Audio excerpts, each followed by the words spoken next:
Tolong!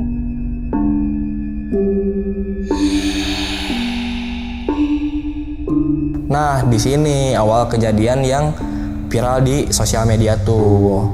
Saya tuh kena musibah. Jadi peserta saya jatuh dari ketinggian 10 meter dari atas ke bawah. Pas saya turun, tiba-tiba 3 cabang. Saya di situ agak bingung. Pas saya cobain yang trek ke kanan, saya itu buntu. Saya nemuin jurang. Kalau dipikir secara logika, nggak ada jurang itu. Nah, disitulah saya buat rekodan yang buat wasiat di Gunung Slamet. Bukannya nggak mau bertahan hidup, tapi saya mikirnya itu mungkin akhir aja saya.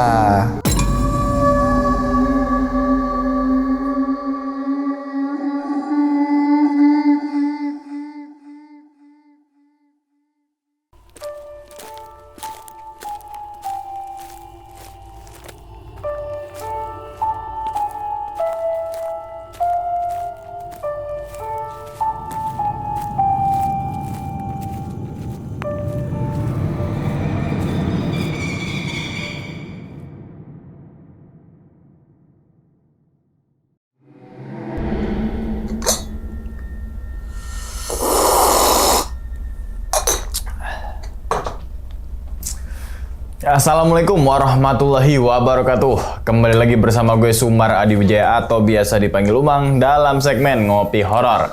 Ya teman-teman semua, pada video kali ini nih atau pada kesempatan kali ini lagi dan lagi gue tidak akan membawakan sebuah cerita dan namun menghadirkan narasumber yang tentunya mempunyai pengalaman mistis ataupun pengalaman yang horornya nih. Nah, di samping gue nih udah ada Bang Andra.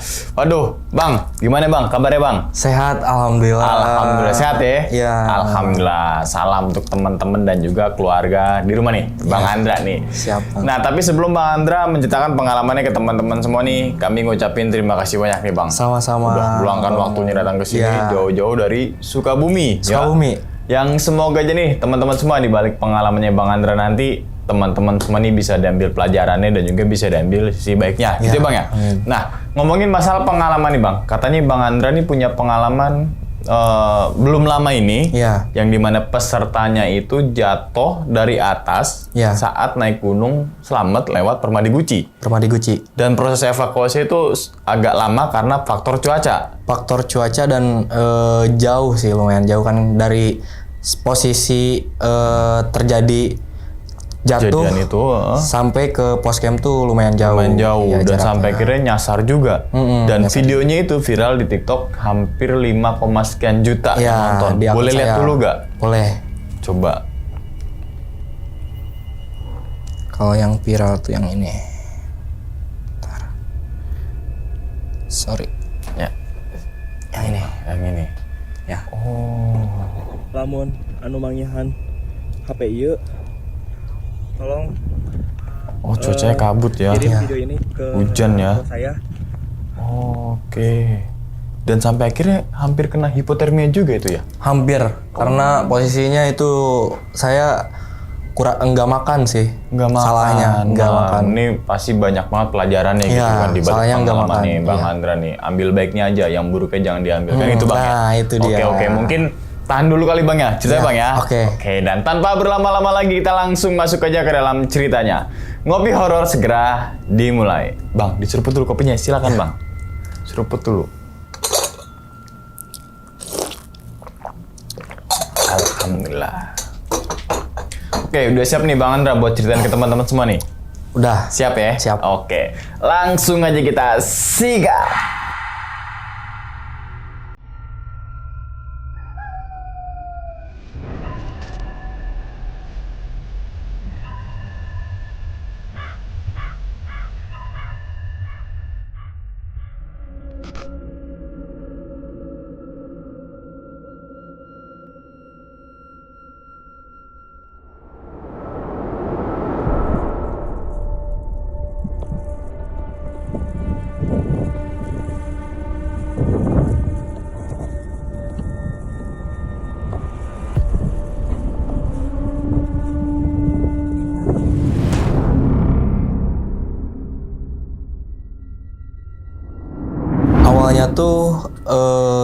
terjadi di tahun 2025. Gak lama ini, tanggal 12 Desember, hari Jumat itu tuh. Awalnya tuh saya lagi di rumah. Posisi lagi diem lah, sehabis Isya itu tuh. Pokoknya lagi nyantai itu gak ada kepikiran buat naik gunung. Tiba-tiba ada telepon masuk dari teman saya. Dia bilang pergi ke Slamet buat nganter peserta 1 pesertanya ada 15 orang. Nah, di situ saya langsung disuruh prepare lah. Di situ langsung saya prepare. Habis itu saya langsung lanjut pergi ke kantor buat siap-siapin barang-barang buat ke Slamet. Terus sekitar jam setengah 9 apa jam 8 lah. Di situ saya masih di kantor tuh. Berangkat tuh jam 9 seharusnya. Akan tetapi elfnya ada kerjaan, ada job. Jadi agak telat. Saya pergi ke meeting poin utama tuh pokoknya jam setengah 10. Berangkat dari meeting poin utama jam 10 lah, jam 10 lebih gitu kalau nggak salah. Di situ baru beberapa orang. Nah, lanjut dari Sukabumi saya ke Cawang. Di Cawang sekitar jam berapa ya? Sekitaran jam 1:30 lah, malam lah. Di situ lanjut ke daerah Cirebon karena ada yang meeting point Cirebon. Nah, ada hampir kecelakaan juga saya pas di perjalanan itu. Supirnya ngantuk, mungkin dia kecapean ya, habis ada kerjaan sebelumnya, ngantuk. Untungnya agak disikut lah gitu sama teman saya. Untungnya langsung ngebanting setir dia. Itu hampir nabrak pembatas jalan itu saya.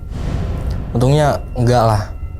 Nah, dari situ saya dari kejadian itu langsung ke rest area terakhir tuh pokoknya. Di rest area tuh perkiraan 6:30 lah pagi. Nah, singkat cerita dari rest area udah nih lanjut ke base camp Permadi Guci. Nah, sampailah di base camp Permadi Guci tuh. Sampai homestay itu jam 9. Di situ prepare lah kita. Sampai langsung prepare, istirahat, sama nyiapin yang harus disiapin lah. Prepare udah beres, lanjut ke pos registrasi. Di pos registrasi 15 menitan lah paling. Nah, habis registrasi lanjut ke dekat pos ojek. Di situ kita briefing dulu. Itu posisinya siang. Jam 12-an. Kita di situ briefing dulu, nanya kesiapan pesertanya, terus kondisi pesertanya baik apa enggaknya gitu. Sama barang-barang yang wajib dibawa gitu lah. Sama menjelaskan si treknya gimana. Di situ saya mulai pendakian tuh jam 12 lebih.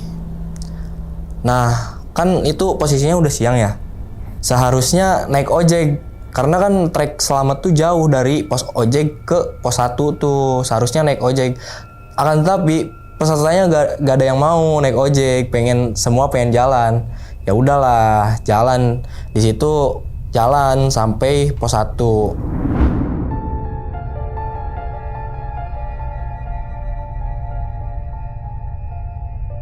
Di pos 1 udah mulai sore di situ. Lanjut ke pos 2 masih aman sih. Ke pos 3 juga masih aman. Saya di situ posisinya pokoknya jadi paling depan karena saya tugasnya ngediriin tenda sebelum peserta datang. Nah, lanjut ke pos 3 masih aman. Di situ saya di pos 3 sendiri itu posisinya. Karena kan agak ngejarak sama si peserta. Datanglah peserta, saya lanjut ke pos 4. Nah, di pertengahan pos 4 tuh saya ngeres dulu, istirahat dulu. Kan lumayan tuh bawa barang banyak, capek lah. Istirahat dulu lah di trek lah. Nah, di situ ada hal janggal sih. Hal janggalnya tuh jadi pas saya diam di trek sambil ngerokok lah ya. Sambil ngerokok, saya lagi nikmatin suasana gitu ya. Itu posisi sore hari kan. Saya ngedengar gersak-gerusuk di semak-semak sebelah kiri saya. Saya pikir itu hewan. Tapi pas saya berdiri buat cek-cek kiri kanan nggak ada apa-apa. Jadi si gerasak-gerusuknya tuh suaranya kayak misalkan orang masuk semak-semak, suaranya kayak gitu. Nah, di situ saya nggak ambil pusing lah. Saya di situ mungkin hewan lah. Saya berpikir nggak kemana-mana. Nah, di situ juga lanjut nih dari udah kejadian itu saya lanjut ke pos 4. Posisinya tuh hampir maghrib itu. Nah di situ kan saya belum sholat asar, saya sholat dulu karena di sana kan ada musola. Sholat dulu tuh saya, sholat dulu, abis sholat langsung saya lanjut buat diriin tenda. Nah gak lama buat diriin tenda yang ke-1, peserta sebagian ada yang datang, langsung bantu-bantu saya juga, karena kan sendiri.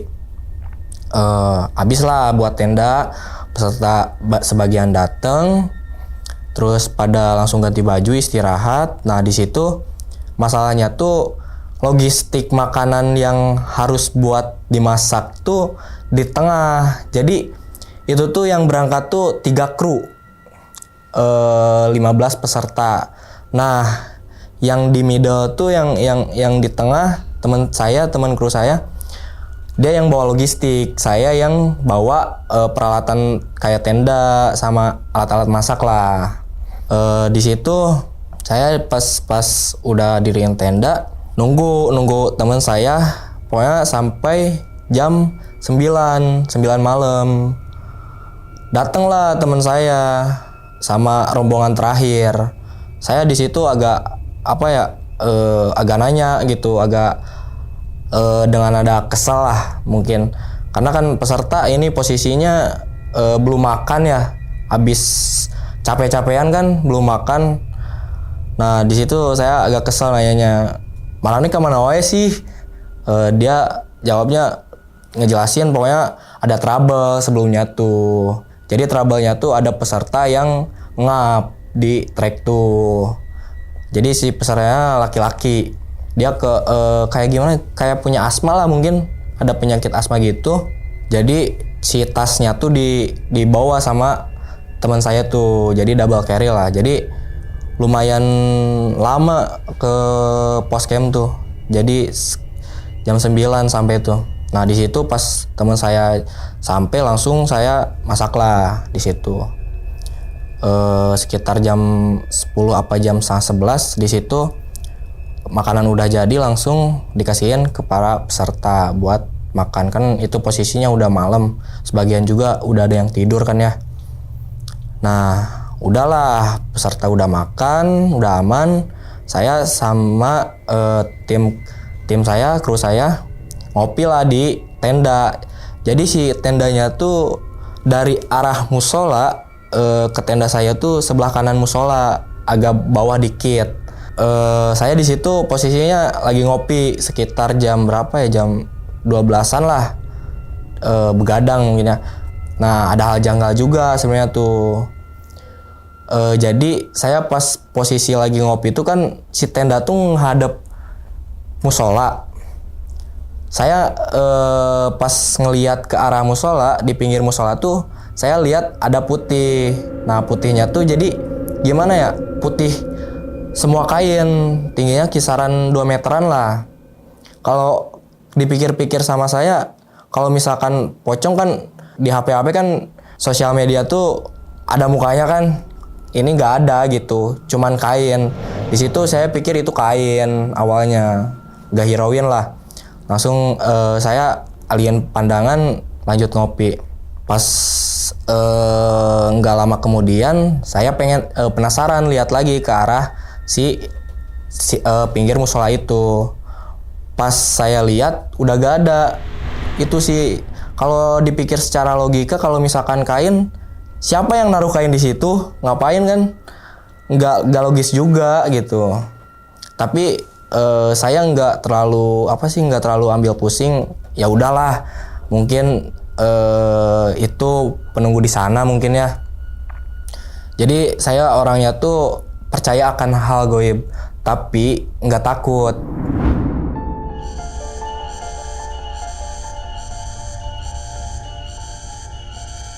Udahlah, saya lanjut tidur sekitar jam 1-an. Habis ngopi tuh. Jam 3 bangun. Sebelum jam 3 lah, 3-an lah mungkin.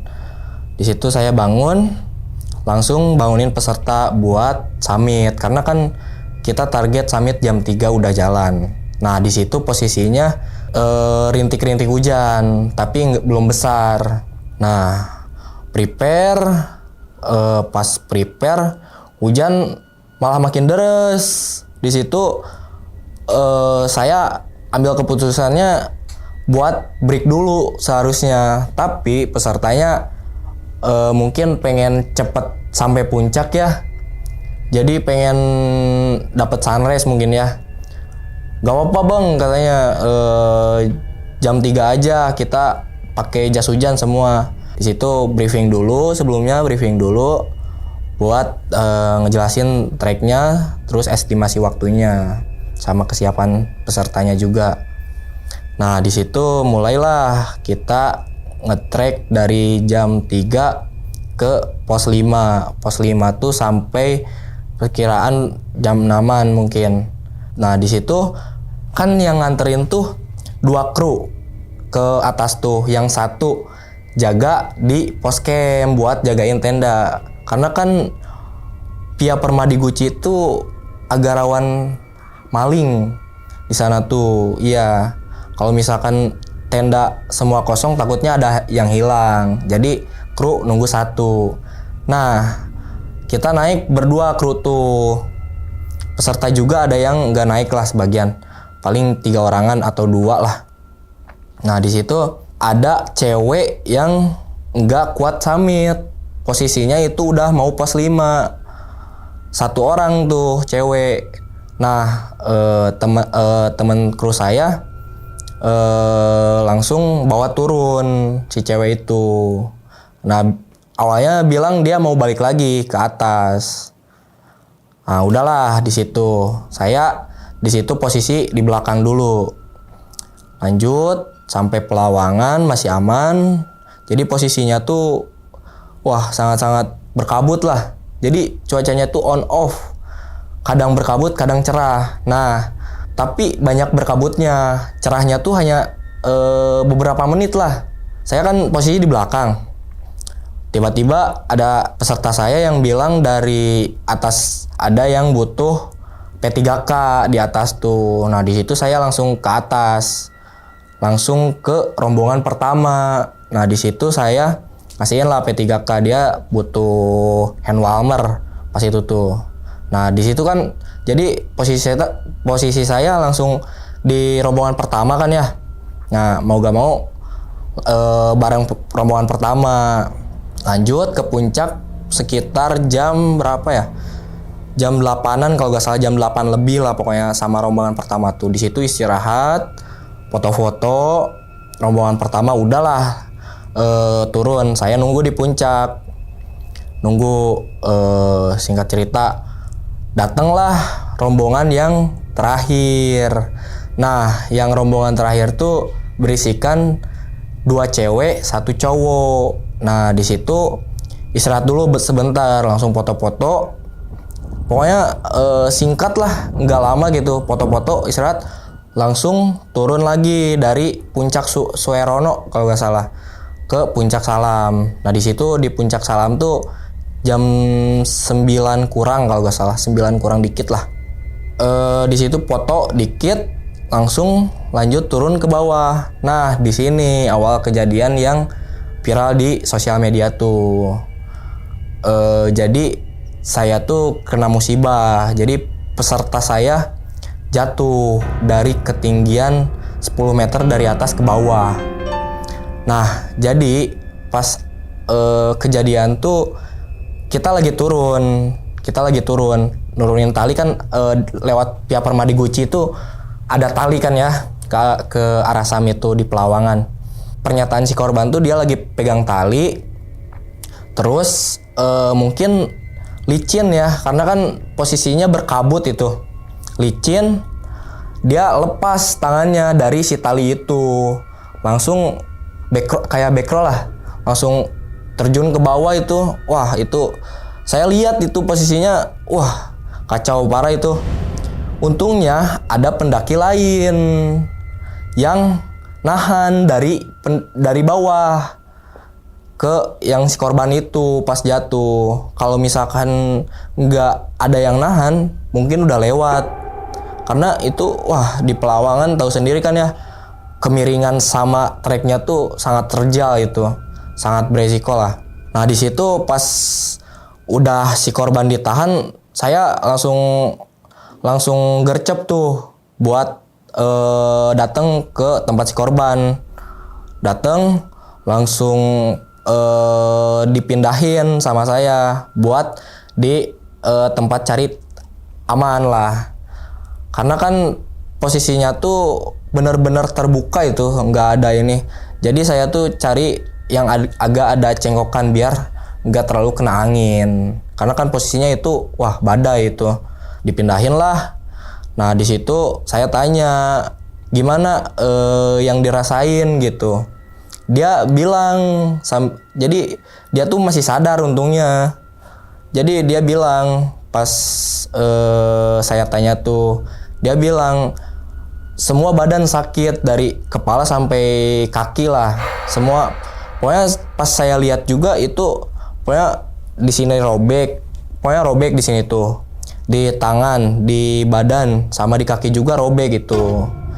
Nah, jadi si pernyataan dari si korban tuh, dia udah nggak bisa gerak sama sekali, bukan nggak bisa gerak, nggak bisa berdiri lah buat turun gitu. Nah di situ saya bingung gimana cara ngevakuasi si korban ini. Nah di situ saya mikir buat si dua cewek ini turun buat ngasih kabar, ngasih tahu ke yang di bawah, yang di poscamp sama pihak BC. Nah di singkat cerita, udahlah si dua cewek ini turun. Posisinya kan itu pokoknya di kejadian itu di Pelawangan itu deket puncak banget itu tuh, kisaran ketinggian 3.300-an lah. Kan itu dingin tuh. Wah cuaca benar-benar ekstrim itu. Saya juga banyak videonya, nanti mungkin bisa diliatin di video gitu.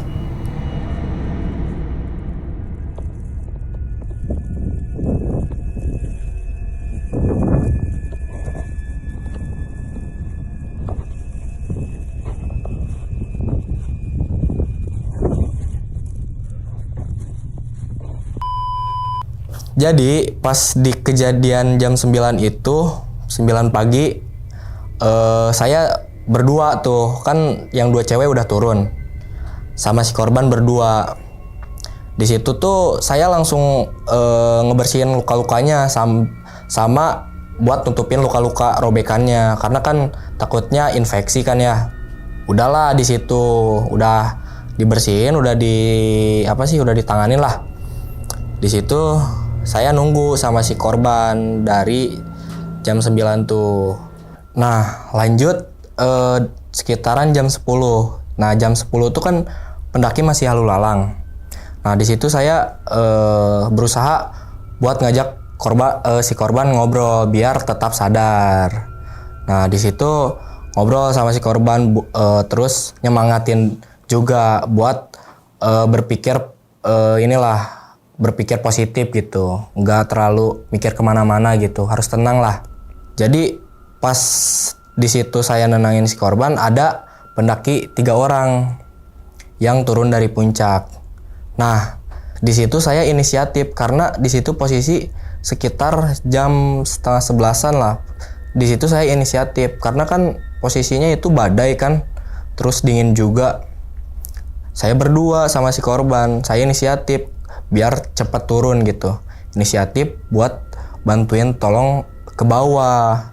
Kan tapi si pendaki 3 ini nggak ada yang mau buat bantuin turun ke bawah. Nah, turunlah dia. Lanjut kan itu posisi 11 tuh. Nah, di jam 11 itu pendaki yang terakhir turun dari puncak. Nah, turunlah pendaki yang terakhir dari puncak tuh. Jadi posisi saya mulai dari jam 11 tuh benar-benar viewer berdua di Pelawangan itu. Kan itu posisi dekat puncak kan ya. Wah, itu saya tenang sebenarnya, awalnya tuh tenang gitu, nggak terlalu panik lah. Nah, cuaca makin ekstrim, wah, kabut makin tebal. Terus kan kalau misalkan kabut tebal agak kayak ada gerimis-gerimis gitulah. Nah, angin kenceng juga. Lanjut dari jam sehabis siang pendaki turun itu, yang terakhir, jadi posisi si korban tuh saya pakaiin blanket 2 dan jas hujan 2. Jadi benar tebal lah. Nah, tapi posisi saya nggak pakai blanket atau jas hujan pas dari jam 9 sampai jam 12 itu. Karena saya masih ngerasa masih kuat lah. Tapi itu kesalahan saya juga. Oh, ini disclaimer juga. Pasti ada yang nanyain kan, mungkin pas ini tayang, kenapa gak bawa HT? Karena itu tuh posisinya, jadi di hari Jumat itu trip saya tuh lagi ngeberangkatin beberapa gunung juga. Nah, si HT-nya dibawa ke gunung lain, jadi saya kebagian enggak. Nah, itu sih yang faktor utama yang jadi agak lama di puncak itu. Nah, di situ saya berdua sama si korban. Terus saya nenangin pokoknya selama saya berdua sama si korban tuh, saya itu benar-benar pure nenangin si korban buat gak panik gitu. Nah, di jam 1-an si korban inisiatif, dia bilang ke saya sambil dengan nada pelan lah. Dia bilang, "Bang, ayo turun aja. Kalau nungguin lama," katanya. Ini juga kan udah jam 11, udah jam 1 kata saya kan. Dia nanya, "Sekarang jam berapa?" Jam 1 saya bilang. "Nunggu lama, kita paksain aja." Nah, saya jelasin, "Bang, kalau semisalnya saya bawa turun abang sendirian, kalau semisalnya dibopong, nggak mungkin sama sekali. Karena sangat beresiko. Beresikonya tuh karena kan kemiringan yang mau ke puncak itu sangat miring. Terus si treknya juga nggak memungkinkan saya buat bopong gitu. Kalau misalkan di trek biasa, udah saya bopong dari awal kejadian juga. Tapi kan itu gara-gara treknya yang sangat terjal, saya gak mau gitu. Tapi dia maksa gitu. Mungkin dia ngerasa udah lama juga kan di puncak tuh, udah jam 1, dia maksa. Nah, di situ saya mikir gini, mungkin saya paksain buat tuntun dia turun gitu. Nah, di situ saya coba, ya udah kata saya, kalau misalkan abang maunya gitu, tapi ini sangat beresiko. Dia, "Iya bang, nggak apa-apa," katanya. Nah, terus saya ngeiyahin. Di situ saya buka buka blanketnya sama jas hujannya buat ngebenerin pas dia berdiri, kan itu dibungkus tuh. Berdirilah dia, terus di blanketin lagi, tapi cuman 1 sama jas hujan 1. Nah, pas saya tuntun gak jauh dari tempat kejadian yang saya udah pindahin, saya tuntun pokoknya sekitaran 5-6 meteran lah ke bawah. Itu kan posisinya badai, wah benar-benar badai. Saya tuntun, dia langsung menggigil parah. Di situ saya panik. Nah, awal mula saya panik di situ, dia menggigil parah. Itu awal mula saya panik.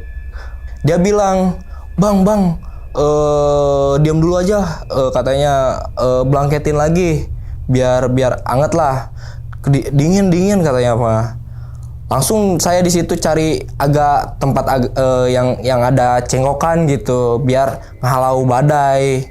Nemu tuh, langsung saya tidurin, saya bungkus lagi. Pokoknya di situ saya bungkus 3 blanket jadinya. Kan masih ada blanket tuh di P3K saya.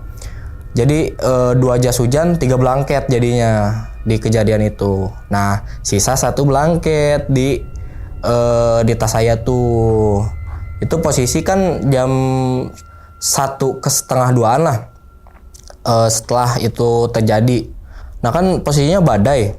Saya juga kedinginan tuh. Di situ mungkin udah batas saya bertahan gitu. Awalnya emang biasa aja bagi saya karena kan mungkin udah biasa juga kan ya. Saya ngerasa masih baik-baik aja gitu. Nah pas di kejadian jam setengah 2-an itu saya udah mulai dingin. Untungnya ada blanket 1 lagi di tas saya. Nah saya pakai blanketnya sama jas hujan yang kemarin dipakai. Pakailah blanketnya sama jas hujan. Nanti mungkin ada videonya, ada videonya gitu.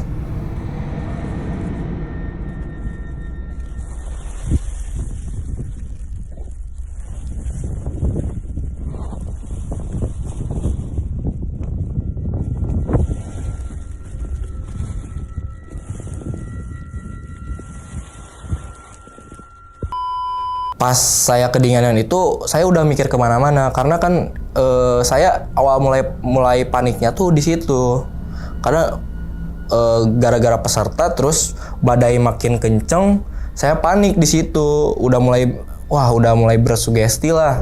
Nah di situ tuh pas saya diem sambil rebahan gitu, sambil dibungkus blanket sama jas hujan, saya ngedengar sayup-sayup dari sebelah kanan. Jadi sebelah kanan tuh jurang terus pundakan. Nah itu posisinya kan setengah 2-an ya. Itu saya dengar sayup-sayup. Ada yang minta tolong. Nah di situ saya berpikir sugesti itu. Mungkin kan saya lagi mikir kemana-mana. Saya ambil itu sugesti gitu. Nah pas sehabis kejadian ngedengar suara tolong itu, saya lagi pas diam itu, saya kan menghadapnya lihat ke bawah buat lihat ada yang naik apa enggak. Nah saya lihat pas diam lihat ke bawah itu, saya lihat ada siluet hitam besar. Itu sangat, kalau saya lihat itu jelas, itu gerak naik ke atas. Pikir saya itu yang mau evakuasi, tapi pas kabut makin kenceng ngelewatin si siluet itu yang hitam tuh tiba-tiba hilang. Pokoknya jaraknya lumayan agak jauh tapi masih kelihatan gitu sama saya. Itu hilang. Di situ juga saya masih berpikir positif gitu untuk itu sugesti saya mungkin.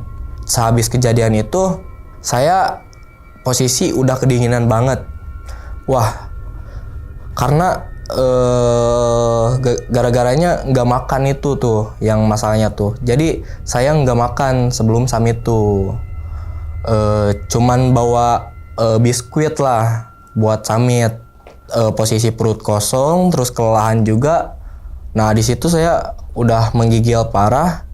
Nah berpikirlah kalau misalkan gua tetap di sini gitu, pasti itu udah lewat saya, karena itu pasti udah hampir hipo saya itu, udah ngerasa udah kacau lah, pikiran udah kemana-mana, terus ngerasa udah batas diri saya. Nah mikir kalau misalkan saya tetap di situ bakal meninggal lah.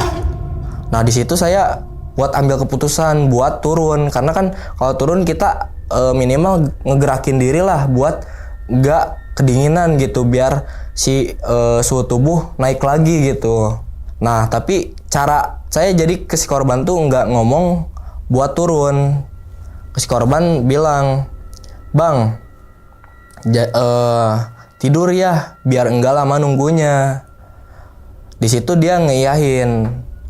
Diam dulu saya tuh dari arah bawah kan, bilangnya dari arah bawah. Dia udah matanya udah nutup. Di situ saya pelan-pelan buat turun ke bawah. Kenapa saya gitu? Karena nggak mau biar dia panik. Karena kalau misalkan panik, wah terjadi hal-hal yang tidak diinginkan gitu. Amit-amitnya meninggal. Nah, di situ saya turun pelan-pelan. Terus udah agak jauhan saya turun. Dari si korban tuh udah agak jauhan tuh. Nah, udahlah lewat di pelawangan kan, pelawangan Via Permadi Guci, tali pokoknya sampai ada batu besar. Nah, di situ tiba-tiba hujan turun. Nah, di situ saya makin panik karena posisi saya itu ninggalin jas hujan sama blanket saya di atas buat ke si korbanin biar enggak kedinginan. Nah, di situ tuh posisi hujan, saya cuman pakai jaket doang lah sama baju kaos di dalamnya. Nah, kehujanan lah saya. Nah, di situ saya udah mikir kemana-mana. Turun, saya pokoknya dari, kalau misalkan ada yang pernah naik Via Permadi Guci mungkin pasti tahu ada batu besar pokoknya yang sebelum trek tali. Nah, dari situ saya turun, saya nemuin 3 cabang. Si trek itu ada 3 cabang. Pokoknya pas saya naik nyadar itu 2 cabang, enggak 3 cabang gitu. Dari arah pos 5 tuh, yang ke kanan sama agak lurus. Nah, pas saya turun tiba-tiba 3 cabang. Saya di situ agak bingung. Nah, cobalah yang ke kanan karena kan kalau ke pos 5 tuh dari Pelawangan tuh agak ke kanan. Terus agak naik ke pundakan gitu. Nah, pas saya cobain yang trek ke kanan, saya itu buntu. Saya nemuin jurang. Kalau dipikir secara logika, nggak ada jurang itu. Karena pas naik nggak ada jurang sama sekali ke kanan tuh. Cuman paling lembahan dikit gitu. Terus naik pundakan. Itu tiba-tiba jurang. Saya, wah kok bisa jurang gitu.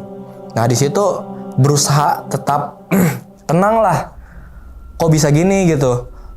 Saya ngebrusain tetap tenang. Naik lagi lah saya buat ke yang percabangan 3 itu. Nah, nyobain yang jalan cabang ke tengah itu, yang paling tengah. Cobain. Akhirnya tuh pokoknya itu jalan buntu. Yang cabang tengah itu. Nah, saya balik lagi ke yang atas lagi, naik lagi lah ke atas. Di situ posisinya pokoknya kan hujan. Nah, jadi si treknya tuh jadi hilang, jadi agak hilang lah. Karena kalau misalkan nggak hujan, ada kayak bekas injakan. Si tanahnya tuh kan jadi ada kelihat injakan orang kan. Kalau pas hujan hilang itu semua. Nah, saya coba yang ke cabang yang ketiga itu, yang ke kiri. Kalau dipikir secara logika nggak ada cabang ke kiri karena itu kalau misalkan dicobain juga itu udah pasti buntu gitu karena nggak ada yang ke situ. Tapi saya cobain gitu, mungkin ke sini. Pas dicobain ternyata sama, buntu juga. Nah, di situ saya ini udah mikir kemana-mana lah karena kok bisa gini gitu. Nggak ada jalan sama sekali. Seharusnya kan ada. Jadi saya tuh berpikirnya pokoknya ada jalan tuh kan kalau misalkan udah beberapa ribu orang ngepijak jalan tersebut udah kayak parit lah. Jadi ada cengokan gitu. Nah, saya ambilnya yang itu gitu. Saya naik ke atas lagi karena kan itu buntu.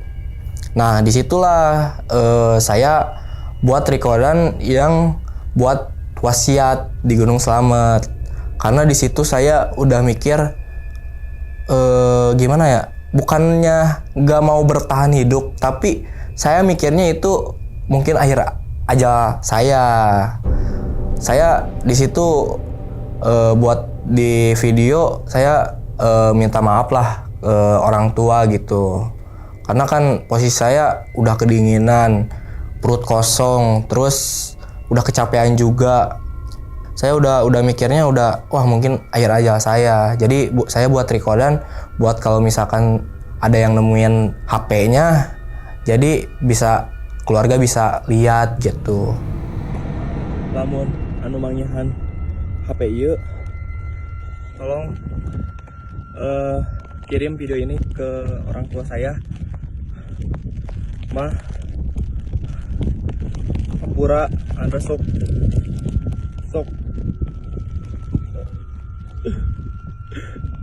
Anda geus bingung ge kumaha ini mana.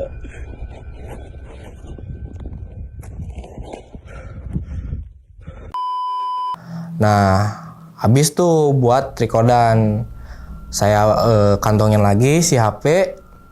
Nah, jadi pas di 3 cabang itu nggak lama abis buat recordan, abis bilang ngebuat wasiat itu, saya ditepuk dari belakang. Pokoknya rasanya ditepuk kayak sama orang, tapi gimana ya?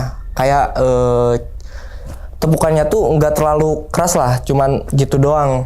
Nah di situ saya diam pas di tepuk pundak saya sebelah kanan tuh.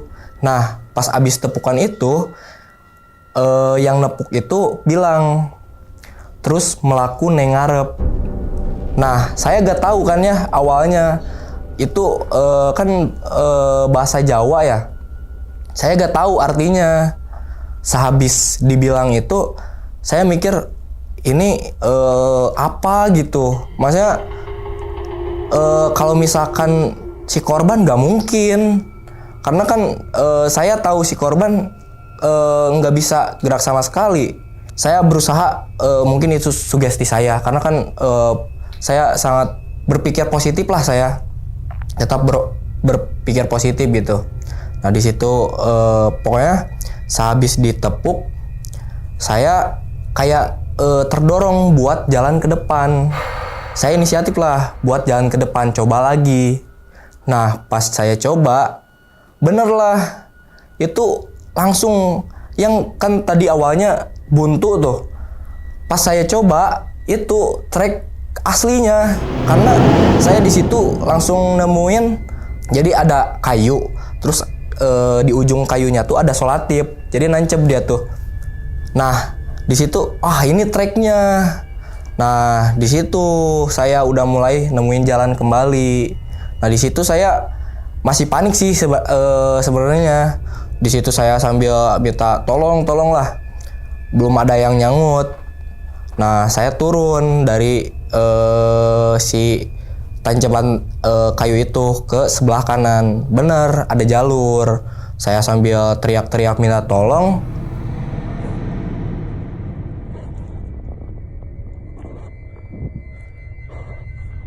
Tolong!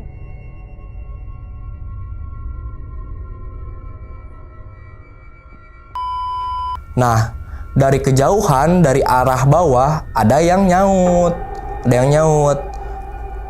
Tolong. Ada yang nyaut. Oi. Tapi suaranya masih jauh itu. Nah, saya terus berusaha ngedeketin suara tersebut. Ketemulah sama yang nyangutin itu. Nah, jadi saya tuh ketemu pertama kali itu sama peserta gitu. Pas awal ketemu tuh saya langsung nangis itu. Wah, gua selamat lah.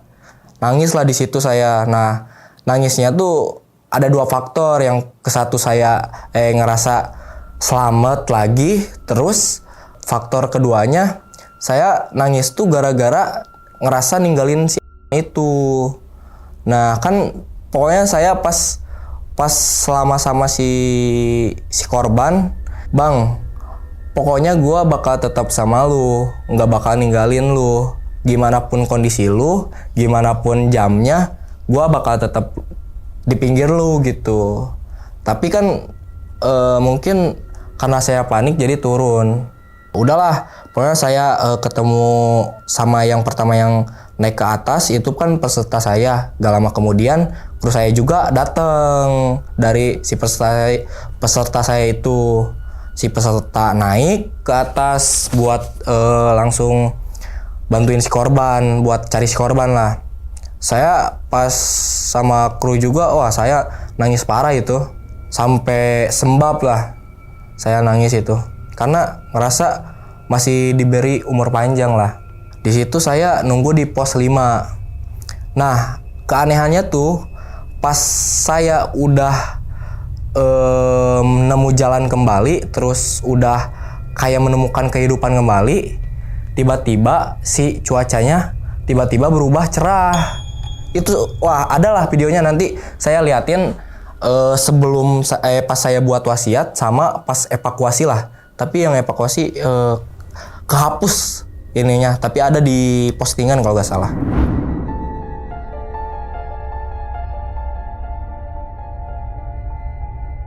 Nah, itu tiba-tiba cerah. Saya pas pokoknya di pos 5 tuh saya bener-bener lihat ke atas tuh, tapi jauh, nggak kelihatan lah, mungkin kecil gitu. Tiba-tiba cuaca tuh ngebantu evakuasi lah. Nah, pas nunggu saya di pos 5 tuh, pokoknya itu sekisaran sore lah pokoknya. Turunlah para kru sama, jadi yang naik tuh 2 kru, yang teman saya sama 2 peserta temennya si korban. Nah, turunlah mereka tuh. Nah, jadi kesaksian si yang ketemu sama si korban tuh, jadi kesaksiannya gini. Jadi si korban tuh udah turun duluan. Nggak pas jadi nggak nemuin dia lagi berbaring gitu. Udah turun, berusaha turun lah. Korban tuh turun pas turun hujan. Dia mungkin panik ya. Dia bangun mungkin ya. Dia lihat gua udah gak ada mungkin. Dia panik kayaknya. Jadi mungkin terpacu lah adrenalin dia. Jadi dia turun. Pokoknya turun tuh baru ketemu sama yang nemuin pertama. Pokoknya yang nemuin pertama tuh kan peserta lagi, temennya dia. Dia pokoknya udah pertengahan jalan lah. Nah, di situ udahlah dibawa ke poscam. Nah, di situ alhamdulillah udah aman lah. Jadi si korban tuh bisa jalan. Kan pernyataan si korban nggak bisa gerakin sama sekali. Tapi di situ bisa jalan. Udah kayak biasa lagi gitu. Nah, di situ saya agak kesel sebenarnya tuh, kayak dibohongin lah. Urang teh nungguan maneh gitu. Terus maneh tiba-tiba bisa lempang lah paribasana gitu.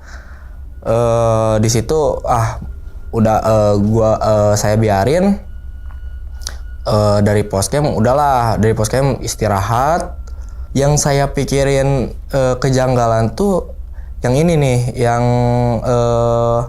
pas kejadian saya ngerasa tersesat lah. Yang nemuin 3 cabang itu kan, itu posisinya sekitaran jam 2 lebih. Belum setengah 3 lah, sekitaran jam 2 lebih. Nah, itu saya di situ lama karena kan nyobain 3 cabang itu. Seharusnya beberapa jam lah, sejam setengahan lah mungkin saya nyobain 3 cabang itu. Tapi pas saya nemuin yang peserta yang nolongin ke atas, terus sama kru juga, saya lihat jam, itu jam 3. Jadi kayak singkat lah. Tapi saya ngerasa itu lama. Saya lama itu, lama sekali. Karena itu nyobain 3 cabang dulu. Nah, di situ udahlah, sampailah poscam. Di situ istirahat, makan. Gak lama kemudian itu kan posisinya udah hampir maghrib tuh. Istirahat sambil prepare buat turun, karena kan itu posisinya udah mau malam. Terus di situ saya prepare sama kru teman-teman saya, peserta disuruh turun duluan buat biar cepet lah. Saya beresin tenda, udahlah beresin tenda, saya turun ke bawah. Aman sih, gak ada hal janggal pas di trek turun tuh. Tapi mungkin kemalaman. Nah, sampailah di pos 1. Di pos ojek gitu. Pos 1 tuh kan pos ojek itu di Permadi Guci itu. Di situ ada hal janggal lagi. Jadi hal janggalnya tuh saya pokoknya sampai pos 1 tuh saya nggak lama. Langsung saya naik ojek. Karena kan posisi saya udah kecapean. Kalau misalkan saya turun jalan lagi nggak memungkinkan karena wah udah capek. Saya dari situ pokoknya langsung naik ojek. Nah, jadi pas saya sebelum naik ojek tuh saya deketin tempat ojeknya. Nah, langsung saya pesan 1 ojek buat saya turun. Itu ada kayak pos ojek mereka. Nah, ada sebelah sudut, ada mas-mas lah. Jadi pas saya lihat itu mukanya datar, benar-benar kayak gimana ya, kayak orang linglung gitu. Nah, si ketua ojeknya tuh ngasihin ojeknya tuh ke dia gitu. Nah, dia langsung ngeinin motornya, saya naik, jalan tuh dari pos ojek itu. Kan saya orangnya suka tanya-tanya lah. Meskipun maksudnya basa-basi lah sama sesama pendaki juga.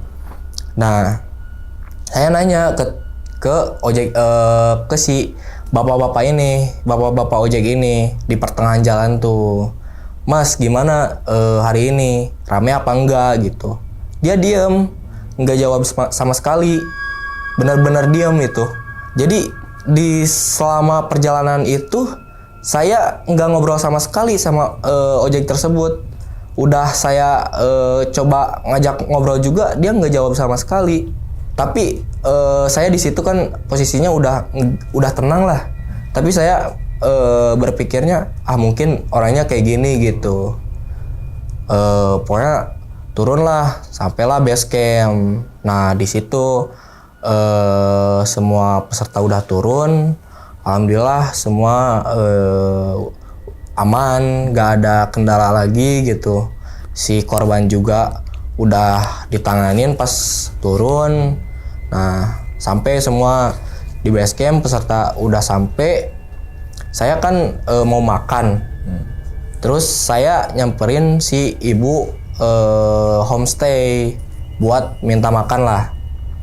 Nah, pas saya ke dapur, saya minta makan. Nah, di situ saya iseng nanya yang nepuk pundak saya itu. Saya iseng nanya, Bu, arti terus melaku neng ngarep tuh apa? Jadi artinya tuh terus aja jalan ke depan gitu. Jadi mungkin di kejadian ini mungkin itu terjadi, tapi saya wallahu alam ya. Saya sangat berpikir positif, gak apa-apa lah, mungkin itu pelajaran buat saya gitu. Mungkin pelajaran juga nanti buat kalian yang mau naik gunung juga gitu. Usahain kalau misalkan mau ke puncak gitu, mau summit, makan dulu lah. Terus usahain juga kalau misalkan di kondisi apapun tetap tenang gitu, jangan panik lah. Karena kalau misalkan panik pasti chaos gitu. Ya mungkin sekian cerita saya yang saya bisa bagikan mungkin buat yang nonton juga. Karena ini first time bagi saya. Oke, diminum dulu silakan. Ya. Bang Andra, kopinya silakan.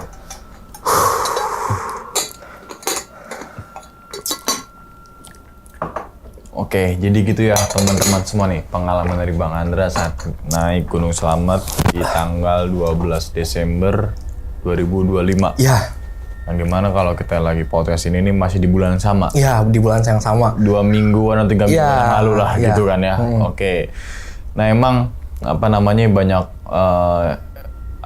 yang bisa diambil sih pelajarannya kan gitu kan. Di sini bukan berarti Bang Andra menceritakan ke teman-teman semua ini loh keburukan daripada pendakian saya kan gitu kan. Tapi coba ambil baiknya loh kan gitu kan, supaya jangan sampai ada lagi Bang Andra berikutnya, gitu kan, gitu. di Gunung Slamet, Iya. gitu kan, dan di gunung manapun dah. Iya. Pokoknya intinya sesuai dengan namanya, Gunung Slamet memberikan keselamatan untuk warga sekitar dan juga pendaki, amin. kan gitu kan, memberikan keselamatan juga gitu. Ya, balik lagi diri kitanya Iya. gimana ngebawanya kan gitu kan. Oke. Cara kita menyikapinya ya. Betul. Nah, kita coba bahas satu persatu yang dimana mungkin ini pelajaran penting kali gitu kan ya. Oke. Yang pertama itu kan kalau tadi di itu kan, oh kenapa kok temennya nggak atau krunya nggak naik? Karena yang tadi Bang Andra udah bilang HT-nya nggak ada. Nggak ada, Karena di karena- tanggal segitu ada trip lain di gunung Yang lain juga- trip yang sama juga, tapi iya. di gunung yang lain Ya, gitu kan. itu. Jadi HT-nya nggak bawa. Ya, jadi memang dipakai. HT itu kan fungsinya penting banget Wah, penting banget. gitu kan. Jangan kan trip gitu kan. Untuk teman-teman semua kalau mau naik gunung, misalnya berlima, bertiga, bawa aja Nah, sewaktu-waktu itu nanti dia. dibutuhin. Karena namanya HT kan alat komunikasi gitu kan. Kita bisa komunikasi di gunung pakai itu doang. Iya. Sinyal udah nggak ada kan gitu itu kan. dia. Kedua, nggak bawa HT, insting kan bisa komunikasi juga. Nah, Ya kan? Oh kok yang belakang nggak turun-turun nih. Misalkan jam 1 nggak turun, gue naik ke atas. Ya. Nah, insting kan bisa pakai insting. Nah, naluri manusia kan, insting manusia kan tajam banget, ya kan? Apalagi kalau orang sering naik gunung gitu kan. Misalkan wah mendung kayaknya hujan ini. Yuk cepet-cepet pas Ya. sampai tempat camp, kan kadang Ya. gitu kan. Mungkin nggak sekali 2 kali lah. Berarti kan insting seorang manusia Ya. kan tajam banget gitu Ya. kan ya. Oke, terus yang kedua tadi apa namanya, ada peserta yang jatuh, jatuh sekitar 10 meteran gitu Ya. kan dari titik jatuhnya Ya. dia. Emang di Gunung Slamet lewat Paguci itu beda sama Gunung Slamet Bambangan yang dimana kalau mau naik ke atas itu ada tali. ya. Tali itu buat pengaman, Ya, gitu kan. itu. Jadi kalau teman-teman semua naik Gunung Slamet lewat Paguci, lewat Guci gitu kan, jangan sampai ngisengin potong kayak apa. Jangan. Jangan gitu kan. dong. Jangan. gitu Iya. kan. Itu bukan cuma aksesoris doang, tapi alat bantu Nah, gitu kan. karena kan sangat terjal itu. Betul. Terus yang kemudian yang ketiga, apa namanya tadi, kepanikan menimbulkan malah justru menimbulkan bahaya kan gitu itu kan. dia. Ya. Yang keempat, abang nyasar sendirian sampai akhirnya di mana di titik itu abang pasrah, abang bikin video. ya. Kan itu yang kita bahas kan gitu kan. Oke, yang pertama dulu. HT mungkin udah clear ya. Ya kan yang di mana ya. jadi kan pembelajaran juga kita harus penambahan unit HT nih kan gitu kan. Misalnya nggak punya, pengadaannya terlalu mahal kan biasanya gitu tuh ya. Mungkin evaluasi buat Iya kan gitu. saya juga. Untuk semuanya, untuk yang untuk punya, semuanya, iya. untuk semuanya nggak Iya. cuma Bang Andra, Iya. untuk pendaki apalagi untuk yang punya trip-trip Nah, gitu yang kan. punya travel. HT harus lebih banyak, wah nah. gitu kan. Terus budgetnya lumayan mahal, sewa ada. Nah, yang benar. per hari 20, 15 ya kan iya, ada kan iya, gitu kan. Nggak masalah untuk keselamatan. Iya. Takutnya begini kan, Iya. bikin repot. Wah. Kita dievaluasi untuk semua pendaki gitu kan, gak cuma trip gitu kan. Oke. Terus yang kemudian yang dua, jatuh. Terus dia bilang nggak bisa ngapa-ngapain, alhasil abang punya blanket, bawa blanket. Abang kasih blanketnya ke dia semua, jas hujan abang pakai kasih ke dia semua, ya kan? Karena saking abang ini peduli, Iya. saking takutnya dia kenapa-napa, dan saking abang bertanggung jawab, Nah, kan gitu kan. itu. Tapi jangan sampai yang nemenin malah menggigil, Itu kan gitu dia. dong. Kita nyelamatin orang, kita harus selamat dulu nih. Nah, itu dia. Kan gitu, kita harus save Mungkin dulu nih, gitu iya. kan. Misalkan ada 2, gue satu ya. Kan kita harus nyelamatin diri kita juga. Nyelamatin diri orang, oke. Tapi kitanya harus selamat dulu nih, kan gitu kan. Itu kan jadi evaluasi juga kan. Terus tadi fungsinya P3K tuh sangat penting banget. Wah, penting banget. Apalagi bawa P3K, teman-teman semua belajar PPGD, pertolongan pertama gawat darurat. Itu lebih cakep banget Iya. tuh ya kan. Bawa P3K aja udah oke lah, tapi lebih oke lagi kita belajar PPGD ya kan. Iya. Oke. Jadi untungnya itu bawa emergency blanket yang mungkin biasanya orang satu kelompok tuh bawa 1, bawa 2. Iya. Nah, justru lebih. Kan Harus gitu kan. lebih lah. Harus lebih. Kepake tuh. Kepake. Kan kita kan bawa emergency blanket kan amit-amitnya jangan sampai kepake. Karena kan ini kalau Iya. dipakai berarti udah emergency, udah Iya, darurat. udah kan gitu, darurat. jaga-jaga. Ternyata kepake. Kepake. Toh misalkan abang di situ cuma berdua terus kemudian nggak bawa emergency blanket, tuh nggak tahu tuh nasib Wah, berdua. Bukan nggak cuma tahu. korban, abang juga. Iya. Karena kalau dilihat dari videonya itu badai, dingin pasti, Wah. ya kan? Pikiran nggak karuan, cuma berdua. Yang satunya diajak mikir juga kan susah karena dia Iya. lagi Iya kan? Gitu. Gimana kita nih? Kan gitu. Gak bisa diajak diskusi Iya lah. kan gitu kan. Berarti kan cuma satu orang yang diskusi. Iya. nih. Ngelawan takut, ngelawan Nah, kedinginan, itu. ngelawan kecemasan. Nah, Kan gitu kan. Oke. mempertimbangkan banyak hal lah. Banyak hal gitu kan. Oke, terus kemudian nih kan ada pendaki 3 yang turun tuh. Yang abang minta bantuan. Nih kan, yang dimana bang bantuin, akhirnya dia nggak bisa. Kan seharusnya nih, Iya. ya kan pendaki itu kan biasanya ini Bang, Iya. bukan seharusnya tapi Iya, biasanya. iya, biasanya. Kalau ada di jalur yang minta tolong, jangan minta tolong, minta air aja pasti dia ngasih. Iya, Dan benar. misalkan ada yang sakit ketika ikut turun, kenapa kak? Iya. Kenapa bang? Berapa orang? Temennya mana? Jatuh di mana?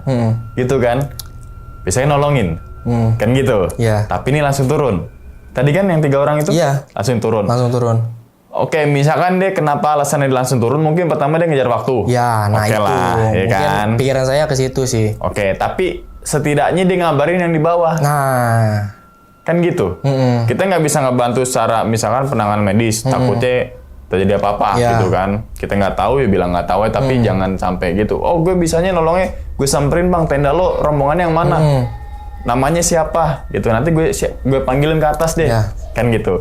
Berarti yang peserta ataupun kru yang di bawah itu nggak ada info kalau 3 orang itu nyampein pesan itu. Nah, itu masalahnya. Jadi, selama pendakian itu saya berusaha ngomong ke para pendaki yang naik dan turun. Kabar estafet lah gitu. Nah, itu. Tapi nggak ada hasil gitu. Oh, berarti 3 orang pendaki itu ya bablas aja. Iya. Itu wah seharusnya nggak begitu.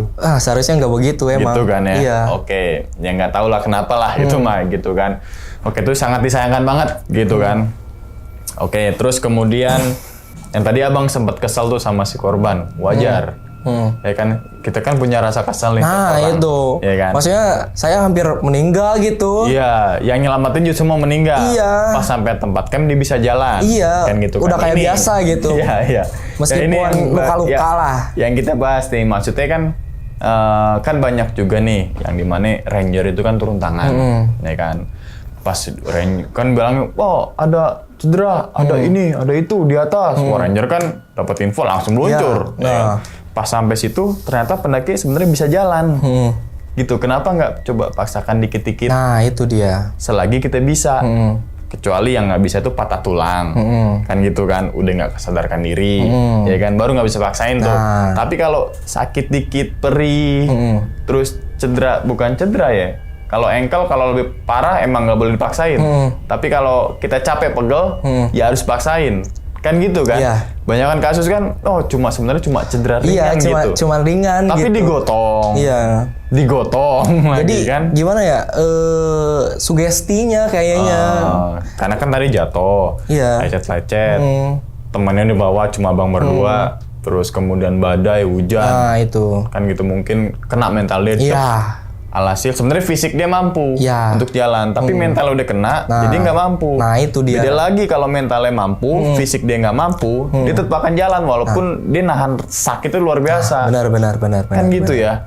Oke, terus kemudian jadi catatan nih untuk teman-teman semua yang mungkin mau naik gunung dalam waktu dekat ini, apalagi ini kan musim hujan. Wah, lagi ekstrim-ekstrimnya ini. Iya ya. kan? Akhir tahun tuh. Akhir tahun pokoknya sampai mungkin Februari lah gitu kan, apalagi ya Februari kan intensitas makin tinggi tuh, ya kan. Terus kemudian ya itu jangan sepelein tuh. Tadi ya emergency blanket, terus kemudian apalah yang namanya faktor safety-nya gitu kan. Emang Buat pertolongan pertama lah. betul gitu kan, terus kayak nggak cuma emergency blanket aja, ya jaket gitu kan dan lain sebagainya, supaya kita jangan sampai yang kayak gitu. Ya. Emang kan kalau nasib kan nggak ada yang tahu Ya. kan, apa hari apes kan nggak ada kalender. Kita udah berpegangan, udah ini merosot, salah pijakan karena gimana jatuh juga, kan banyak faktor Ya. sebenarnya ya kan. Nah justru kalau kita udah siap, kita bisa meminimalisir tuh Ya. resiko itu, kan gitu. Yang udah siap Antisipasi aja lah masih ya. kena, apalagi yang nggak siap. Pasti jauh lebih kena banget resiko yang gede kayak gitu kan. Oke, terus kemudian nih ada yang ngomong apa namanya kan jalan terus ke depan itu kan bahasa Jawa kan. Apa namanya mungkin itu jadi apa ya tanda kali ya. Lo terus jalan. Iya. Akhirnya kan nemuin itu tuh. Iya. Paralon Kayu yang ada dikasih solatip. solatip. Ya. hitam, gitu kan ya? Bukan hitam, tapi kayak lupa lagi saya hijau apa biru ya? Oke. Antara hijau Pokoknya biru. ada tanda lah di situ, ya kan? Abang nggak sempat bikin wasiat. Bikin wasiat lah, gitu kan? Dimana kalau orang bikin wasiat itu pasti dia di situ lagi titik terendah, dia itu. udah pasrah, putus asa, kan gitu kan? Akhirnya bikin lah. Nah, ya ibaratnya kayak lo yang bagi yang nemuin ini sini gitu kan ya. Tadi kan abang beranggapan siapa tahu HP-nya ini ketemu, ini rekam jejaknya. Nah itu dia. Sebenarnya sini fungsinya HP itu jangan cuma buat foto-foto selfie di atas puncak, kan itu gitu kan. Bukan buat cari sensasi lah. Terus jangan juga buat bikin, ya oke lah itu TikTok oke lah gitu kan. Tapi kan ini dari alat canggih HP ini kalian bisa download tuh namanya Maps pakai satelit gitu kan. Dan misalkan nggak bisa, contohnya ada percabangan, kalian foto di situ. Trap, oh ini percabangan pas naik nih, foto atau nggak bikin video. Nah kita naik kiri ya, jangan ke kanan nih. Sewaktu-waktu nanti kita bingung, buka tuh HP. Oh ini nih, ya kan?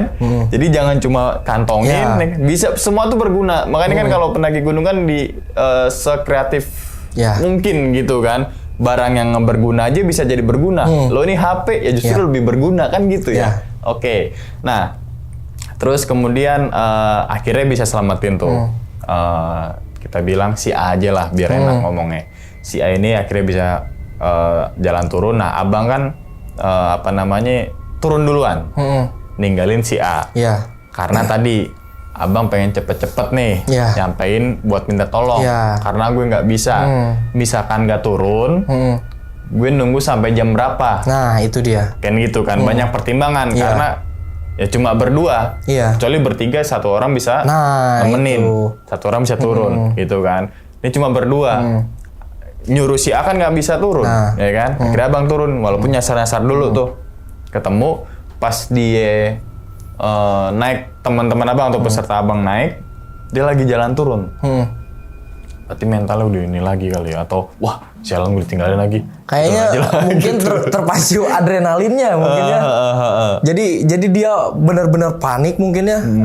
Kayak ngerasa ini sendiri terus hujan juga. Jadi dia maksain kayaknya gitu. Berarti pas itu tuh rombongan pendaki yang turun juga nggak ada ya? Karena terakhir kan udah nggak ada. Itu kan posisinya udah pas evakuasi juga setengah 3 jam 3-an lah. Nah, kejadian sekitar jam 11-an.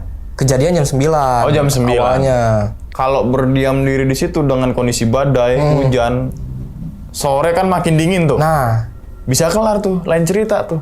Asli, emang. Iya kan? Iya. Waduh, itu pengalaman yang luar biasa bang untuk dibagiin, ya kan? Kalau dipendam terus, nggak bisa nyampe nih apa namanya. Pertama kali saya juga ini nyeritain ke semua orang karena ke keluarga juga saya nggak ngomong ini cerita tuh pas saya pulang ke rumah tuh karena nggak mau khawatir. Jadi pengen tetap diizinin lah naik gunung. Tapi pas setelah videonya meledak, orang tua tahu. Nelponin saya kan, saya posisinya lagi di luar. Nelponin saya, pokoknya wah itu orang tua panik lah. Langsung saya jawab, cuman cuman bercanda gitu. Oke. Untungnya percaya sih. Iya, kan ada bukti juga kan gitu kan. Oke, tapi setelah kejadian itu, abang kapok untuk naik gunung selamat atau enggak? Bukan kapok ya, trauma? Enggak sih. Karena kemarin naik lagi. Iya. Ya itu kan kerjaan. Iya, kerjaan. Beda. Ini juga bukan berarti untuk mojokin si korban ya, enggak kan? Tadi pasti ada aja pelajaran yang bisa diambil gitu kan. Dan ini penting banget loh gitu kan. Menghadapin situasi kayak gini nih. Dilema maju mundur kena gitu, gue harus gimana nih? Kan gitu kan, kalau mungkin lihat di sepenggal video kayak gitu kan mungkin banyak komentar. Kok temennya mana? Kok begini? Ya kan? Pasti ada aja tuh.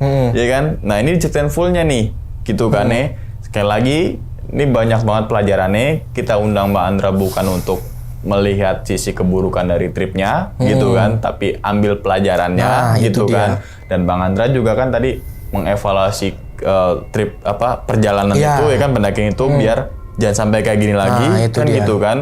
Oke, dan ini berlaku untuk mungkin untuk para pendaki kali ya. Semuanya yang tadi gue bilang tuh lebih prepare lah. prepare lagi, aware lagi, Iya. safety-nya Iya. nomor Harus satu safety gitu lah kan. pokoknya, karena iya. Jangan remehin gunung lah. Mm-mm. Itu sih. Oke, berarti selama abang di atas tuh nggak ada rekan yang naik ke atas, yang berdua itu. Enggak, karena kan jadi kenapa lama tuh saya pikirnya itu kan yang turun 2 cewek. Maksudnya kan fisik cewek Iya. gimana ya, bukan merendahkan. Iya. Ya. Mungkin agak kurang yang Iya, 2 ini daripada- juga. Jadi agak lama mungkin. Jadi gitu sih. Karena kan posisi di kejadian juga sama sampai pos camp wah sangat jauh. Iya, ya untungnya abang inisiatif untuk turun. Nah, itu. Kalau enggak, yang bawa nunggu, atas nunggu. Yang bawa enak udah minum kopi, Iya. nih yang 2 jadi jenazah. Iya kan? Iya benar. Kan benar, gitu kan, benar, dari hal benar. sepele itu Iya, kan maksudnya benar, kan. benar. Bisa lebih cepat kalau bawa HT-nya tadi. HT-nya kepake. Nah, Iya. kan jadi jangan sampai nih di trip berikutnya kita nggak bawa HT kan gitu kan. Iya, iya. Karena kalau trip kayak gitu tuh resikonya gede banget selain cuaca, kita bawa nyawa orang kan. Nah, itu dia. Kalau kenapa-napa nyawanya orangnya nggak ada. Iya. Kita yang kena. yang tanggung jawab. Dan misalkan abang nggak bawa emergency blanket, terus si korban si A ini Iya. kedinginan, abang bisa jadi Iya. masuk. Ya kan? Pasti Karena membiarkan Iya, itu. membiarkan. Ya kan? Oke. Jadi itu ya teman-teman semua nih. Banyak banget pelajarannya gitu kan. Yang mungkin di TikTok banyak Simpang siur lah, iya. kayak gimana Iya. ini kronologi seperti ini gitu kan. Kalau setiap kejadian ambil baiknya, keburukan aja pasti ada sebuah Nah, kebaikan, bukan kebaikan, pelajaran kan gitu kan. Oke. Tapi bang, sebelum ditutup nih bang videonya, Ya. kira-kira bang Andra punya pesan nih bang untuk teman-teman semua nih bang? pokoknya buat para pendaki, kalau misalkan mau mendaki, wah intinya ke satu, jangan ngeremehin gunung. Siapin lah, pokoknya dari fisik, mental, semuanya. Kayak uang juga kan harus disiapin Ya. tuh. Nah terus kesiapan juga harus benar-benar matang lah. Pokoknya jangan remehin gunung gitu. Karena gunung tuh bukan tempat bermain. Karena di gunung tuh cuaca bisa berubah Betul. begitu saja gitu. Sama kondisi kita bisa berubah tanpa aba-aba gitu. Cepat lah ya, Iya. gitu ya. Oke, kalau tadi ngutip tuh pertama harus safety gitu kan, siap gitu kan, siapnya banyak gitu Iya. kan. Mental apalagi Iya. kalau kita nggak kuat mental, Nah, kita itu. akan mental kan gitu kan. Terus kemudian tadi kekompakan tim, solidnya tim Iya. gitu kan. Jangan sama tim aja tapi sama pendaki lain juga. Yang tadi sangat disayangkan Iya. banget 3 pendaki itu nggak nyampein pesan Ya, di bawah itu gitu. dia. Itu sangat disayangkan banget. Semoga nonton gitu kan. Semoga nonton sih. Semoga nonton yang dimaksud 3 pendaki itu. Sayang banget tuh nyawa orang. Heeh. Telat dikit abang nggak turun, nggak tahu kayak gimana. nggak tahu Soalnya sih. tadi balik lagi situasinya lagi badai. Chaos Ancaman itu, hipotermia benar-benar makin chaos. tinggi Wah. kan gitu kan. Oke. Ya wis, kita doakan nih semoga Bang Andra nih sehat selalu Bang ya. Amin. Panjang umur Bang. Amin. Lancar rezekinya. Amin, sama Bang Uman juga. Masih terus mendaki di gunung-gunung Ya. yang lain di Nusantara ya kan. amin. Naik gunung di Indonesia aja Bang, jangan di Indonesia. Karena Indonesia udah cakep banget ya kan. Oke. Habis gitu ya teman-teman semua, dan ingat cerita dari Bang Andra ini bukan untuk nakut-nakutin nih teman-teman semua Ya. ketika mendaki gunung selamat ataupun gunung yang lainnya, tapi ambillah sisi positifnya dan buang sisi buruknya. Sekian dulu pada video kali ini dan nantikan video-video gue berikutnya. Hal gaib itu muncul ketika sugesti kita buruk. Wassalamualaikum warahmatullahi wabarakatuh. Selamat beristirahat. Bang Andra, terima kasih banyak ya. Alhamdulillah. Alhamdulillahirobbilalamin. Bungkus.